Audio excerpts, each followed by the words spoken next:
আসসালামু আলাইকুম। এখন শুনবেন সংবাদ শিরোনাম। গত ১১ বছরে দেশ থেকে পাচার হয়েছে $234 কোটি।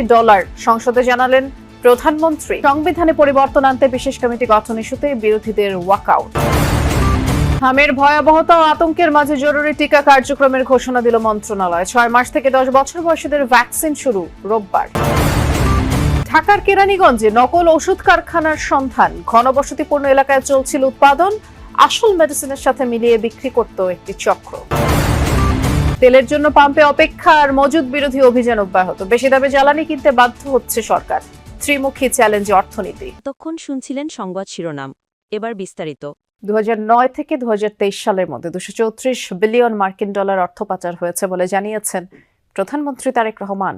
পাচারকৃত অর্থ ফেরত আনতে আইনি প্রক্রিয়া চলমান। প্রধানমন্ত্রী জানান, সেসব অর্থ দেশের জন্য ব্যয় করা বর্তমান সরকারের অন্যতম প্রধান দায়িত্ব।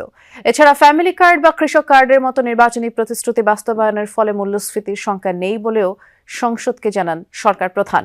প্রশ্নোত্তর পর্বে তিনি বলেছেন, দুর্নীতির টুঁটি চেপে ধরে দেশের অর্থ কিভাবে জনস্বার্থে ব্যবহার করা যায় সে লক্ষ্যেই কাজ করছে সরকার। সরকার প্রধান হয়ে প্রথমবারের মতো সংসদের প্রশ্নোত্তর পর্বে প্রধানমন্ত্রী তারেক রহমান। ত্রয়োদশ সংসদের প্রথম অধিবেশনের ষষ্ঠ দিনে এই পর্বে প্রথম প্রশ্নটি গুমের শিকার বিএনপি নেতা ইলিয়াস আলীর স্ত্রী ও সিলেট ২ থেকে নির্বাচিত সংসদ সদস্য তাহসিনা রুশদীর লুনার। সরকারের নির্বাচনী ইশতেহারে ঘোষিত কার্যক্রমে অগ্রগতি নিয়ে করা প্রশ্নের জবাবে তারেক রহমান বলেন, যারা ভোট দিয়েছেন এবং যারা দেননি তাদের প্রতিনিধিত্ব করাও প্রধানমন্ত্রীর দায়িত্ব। জানান, পয়লা বৈশাখের দিন ১০ জেলায় প্রায় ২২,০০০ কৃষকের হাতে পাইলট প্রজেক্টের আওতায় কৃষক কার্ড তুলে দেওয়া হবে।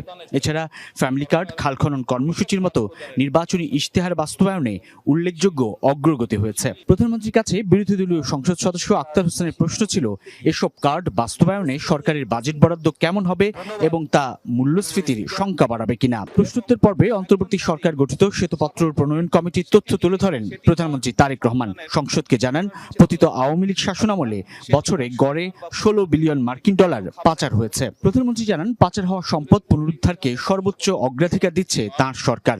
এজন্য বাংলাদেশ ব্যাংক গভর্নরের সভাপতিত্বে আন্তঃসংস্থা টাস্কফোর্স গঠন করা হয়েছে। এছাড়া ভুটানের বিনিয়োগকারীদের জন্য কুড়িগ্রামে একটি বিশেষ অর্থনৈতিক অঞ্চল গড়ে তোলার লক্ষ্যে দুদেশের মধ্যে যোগাযোগ শুরু হয়েছে বলেও সংসদকে জানান প্রধানমন্ত্রী তারেক রহমান। জুলাই সনদের বিষয়গুলো বাস্তবায়নে সংবিধানে প্রয়োজনীয় পরিবর্তন আনতে কমিটি গঠন হবে শিগগিরই। আর এটি সংবিধান সংশোধন কমিটি হিসেবে উল্লেখ করছে সরকারি দল। এখানে আপত্তি বিরোধ। আগামী রোববার অর্থাৎ ৫ এপ্রিল থেকে হামের জরুরি টিকাদান কর্মসূচি শুরু হচ্ছে। ৬ মাস থেকে ১০ বছর বয়সী শিশুরা এই টিকা পাবেন বলে জানিয়েছেন স্বাস্থ্যমন্ত্রী সরদার মোহাম্মদ সাখাওয়াত হোসেন। দুপুরে সচিবালয়ে হামের টিকা কার্যক্রম বিষয়ে আয়োজিত সংবাদ সম্মেলনে মন্ত্রী বলেছেন, টিকা কার্যক্রমের সাথে যুক্ত কর্মীদের ছুটি বাতিল করা হয়েছে। সরকার পরিস্থিতি নিয়ন্ত্রণে দ্রুত ব্যবস্থাও নিয়েছে। অন্তর্বর্তী সরকারের সময়ের কিছু সিদ্ধান্তে টিকা কেনায় সময়ক্ষেপণ হয়েছে। এতে টিকার মজুদ ফুরিয়েছে, যার প্রভাব পড়েছে হাম ছড়ানোর ক্ষেত্রে। এরই মধ্যে হামে ৪০ জনের মৃত্যু হয়েছে বলে জানিয়েছেন স্বাস্থ্যমন্ত্রী। সরকারি হিসেবে আক্রান্তের সংখ্যা ১,০০০-এর কাছাকাছি। এ অবস্থায় হামের জরুরি টিকাদান কর্মসূচি শুরু হচ্ছে আগামী ৫ এপ্রিল রবিবার থেকে। এর আগে সিরিঞ্জ ও ভ্যাকসিন পাঠানো হচ্ছে হাম আক্রান্ত এলাকাগুলোতে। এজন্য global alliance for vaccine and immunization Gavi থেকে ধার নেওয়া হচ্ছে ২,১৯,০০,০০০ টিকা। স্বাস্থ্য খাতের নীতি নির্ধারকরা বলছেন, সরকার টিকা সংকট নিয়ে যাত্রা শুরু করলেও দ্রুত সিদ্ধান্তের মাধ্যমে শুরু করেছে হামের ক্যাম্পেইন। হাম ছড়ানোর সাথে সাথে নিয়েছে পদক্ষেপ, এক্ষেত্রে আতঙ্ক না ছড়ানোর আহ্বান তাদের। ব্রিফিংয়ে স্বাস্থ্যমন্ত্রী ২০১৮ সাল থেকে টিকা কার্যক্রম বন্ধ কয়েকদিন আগে দেয়া তার এই বক্তব্য থেকে সরে আসেন। তবে এবারে টিকা কার্যক্রম প্রয়োজন অনুযায়ী অব্যাহত থাকবে বলে জানিয়েছেন স্বাস্থ্যমন্ত্রী।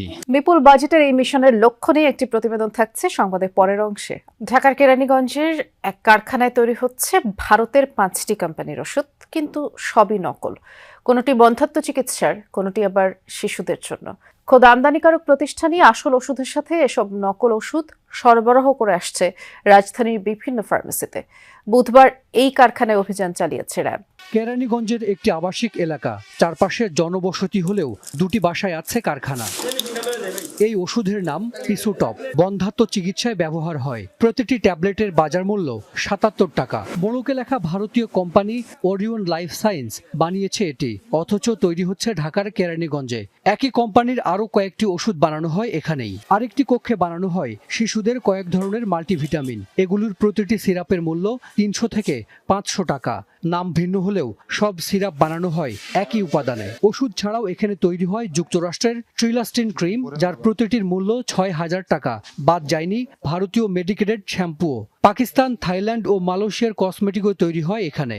কারখানার কর্মীরা জানিয়েছেন, আমদানিকারক প্রতিষ্ঠানের হয়ে তারা এসব ওষুধ ও কসমেটিক বানিয়ে আসছিলেন। অভিযানে কারখানার মালিককে আটক করতে পারেনি র্যাব। ৩ মাস আগেই তার আরেকটি কারখানা সিলগালা করা হয়েছিল, ধরা ছোঁয়ার বাইরে আমদানিকারক প্রতিষ্ঠানও। পরে কারখানার যন্ত্রপাতি ও সব নকল ওষুধ জব্দ করে র্যাব।